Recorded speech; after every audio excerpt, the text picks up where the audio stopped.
आपका बहुत बहुत स्वागत है। आप लोग कैसे हैं? आशा आप लोग बहुत ही अच्छे होंगे। तो चलिए फ्रेंड्स, आज हम लोग फिर से जो है राजनीति विज्ञान जेसी जौहरी की जो राजनीति विज्ञान है 11वीं की क्लास 11वीं की देख सकते हैं, यहाँ दिया गया है।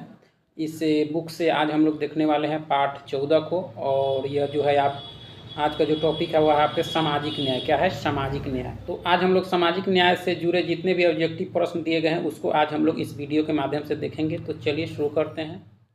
चलिए, सबसे पहला प्रश्न है कि किसने कहा कि न्याय वह कड़ी है जो स्वतंत्रता, समानता और बंधुत्व के जो है मामलों को जोड़ती है। यह जो स्टेटमेंट है वह किसका है? तो यह जो है आपके बारकर का है। किसका है? बारकर का। ठीक है। चलिए आगे है कि जैसा करोगे वैसा भरोगे किस प्रकार के न्याय के अंतर्गत आता है? तो यह जो आता है आपके दैवीय न्याय के अंतर्गत। ठीक है। चलिए आगे है कि किस सिद्धांत के अनुसार वर्ग विहीन समाज में ही न्याय उपलब्ध हो सकता है? यानी किसके सिद्धांत के अनुसार? तो यह मार्क्सवादी का जो विचार है उनका मानना है कि वर्ग विहीन समाज में ही न्याय उपलब्ध हो सकता है। ठीक है। चलिए नेक्स्ट है कि ए थ्योरी ऑफ जस्टिस नामक पुस्तक किसने लिखी? तो यह लिखी आपके जॉन रॉल्स ने। किसने? जॉन रॉल्स ने लिखी। ठीक है।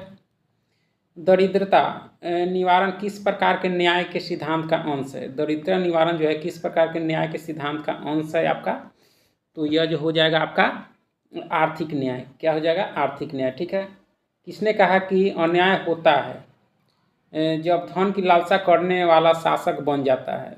अन्याय होता है जब धन की लालसा करने वाला शासक बन जाता है। यह जो स्टेटमेंट किसका है? तो प्लेटो का है। किसका है? प्लेटो का। ठीक है। चलिए आगे है कि कौन सा सिद्धांत न्याय के मूर्त और निश्चयवादी रूप में देखता है? तो यह जो देखता है आपके वैधानिक न्याय। कौन सा? वैधानिक न्याय से न्याय का जो वैधानिक सिद्धांत है वही देखता है। ठीक है। चलिए किसने कहा कि यदि न्याय का दीपक बुझ जाए तो अकल्पनीय अंधकार होगा? यह जो किसने कहा, किसके द्वारा कहा गया है? तो लॉर्ड जेम्स ब्राइस के द्वारा। ठीक है। प्रकृति न्याय का सिद्धांत किस तत्व पर बल देता है? तो यह जो देता है आपके विवेक या ज्ञान पर। ठीक है। प्राकृतिक न्याय का सिद्धांत। चलिए नेक्स्ट है कि न्याय व्यवस्था को सुरक्षित रखने में किस तत्व की जो है सर्वाधिक महत्वपूर्ण भूमिका है?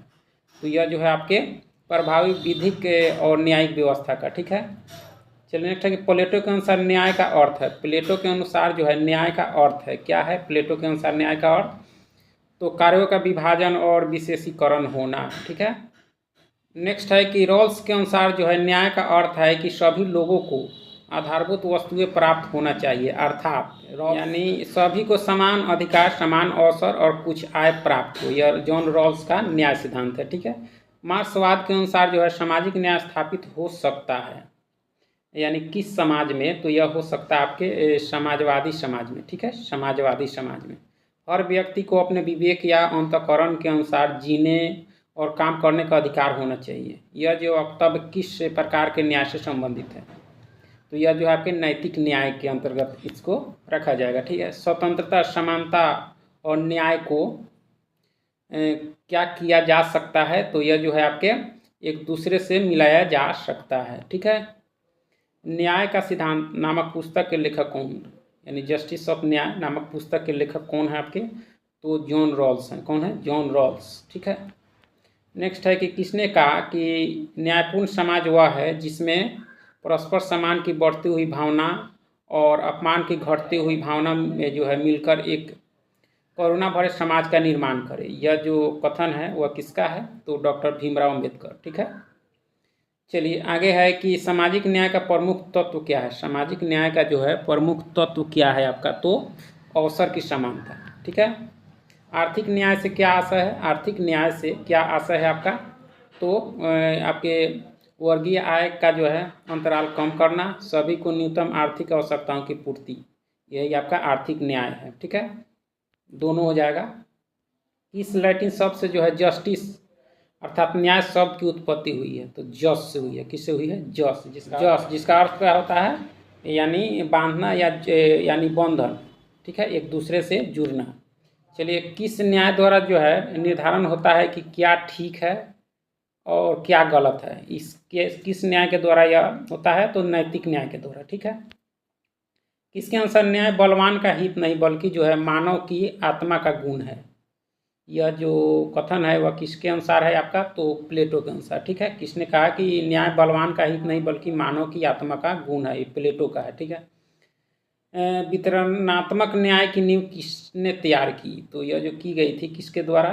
तो हो जाएगा आपका अरस्तू के द्वारा। किसके द्वारा? अरस्तू के द्वारा। ठीक है। नेक्स्ट है कि रॉल्स के सिद्धांत का महत्व किस दृष्टि से है? रॉल्स का जो न्याय सिद्धांत है उसका महत्व जो है वह किस दृष्टि से है? तो यानी सामाजिक और आर्थिक परिवर्तन पर बल। ठीक है। आय की उचित अनुमान में वितरण द्वारा निर्धनों को जो है कल्याण, उदारवाद और लोकतंत्र का समर्थन, यानी उपयुक्त सभी हो जाएगा। ठीक है। निम्न में से किस व्यवस्था में जो है न्याय नहीं हो सकता? किस में नहीं हो सकता? तो आपके राजतंत्र में, अधिनायक तंत्र में, कुलीन तंत्र, यानी उपयुक्त सभी हो जाएगा आदमी। इसमें जो है न्याय नहीं हो सकता है। ठीक है। चलिए आगे कि ब्रिटेन में लॉर्ड्स जो है प्राप्त विशेषाधिकारों को न्याय का जो है उल्लंघन मानते हुए किसने जो है लॉर्ड्स सभा की जो है समाप्ति की मांग की? यह जो है किसके द्वारा की गई थी? तो यह की गई थी आपके बेंथम और लॉस्की के द्वारा। ठीक है। भारत में किस वर्ष जो है सभी नागरिकों के लिए जो है सामाजिक, आर्थिक और राजनीतिक न्याय जो है सुनिश्चित किया गया? तो 26 जनवरी 1950 को। ठीक है। चलिए नेक्स्ट है आपका कि जो है प्लेटो ने किस पुस्तक में अपनी न्याय संबंधी अवधारणा को दिया? न्याय संबंधी द रिपब्लिक में दिया है। ठीक है। चलिए नेक्स्ट है कि प्राचीन भारतीय समाज में न्याय का संबंध था, किससे था? तो यह धर्म से था। किससे था? धर्म से। ठीक है। फिर से यहाँ 30 नंबर प्रश्न रिपीट हो गया है, देख सकते हैं। चलिए